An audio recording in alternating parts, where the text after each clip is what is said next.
सजीवांतील पोषण यामध्ये आज आपण नायट्रोजनचे जैविक स्थिरीकरण, सहजीवी पोषण, परपोषी वनस्पती, कीटकभक्षी वनस्पती हे मुद्दे आज आपण अभ्यासणार आहोत.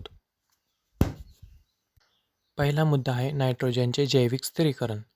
यामध्ये दोन सूक्ष्मजीव अत्यंत महत्त्वाचे असतात.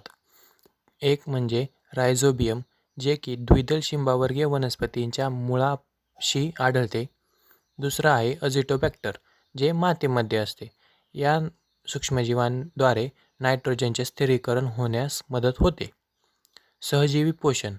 दोन किंवा अधिक सजीवांच्या निकट सहसंबंधातून पोषण, संरक्षण, आधार इत्यादी बाबी साध्य होतात. यालाच सहजीवी पोषण म्हणतात. उदाहरणार्थ दगडफूल. परपोषी वनस्पती.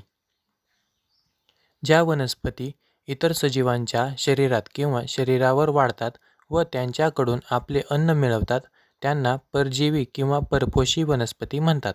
उदाहरणार्थ अमरवेल. कीटकभक्षी वनस्पती. कीटकवर्गीय प्राण्यांचे भक्षण करून त्यांच्या शरीरापासून अन्नघटक मिळवणाऱ्या वनस्पतींना कीटकभक्षी वनस्पती असे म्हणतात. उदाहरणार्थ ड्रॉसेरा बर्मानी.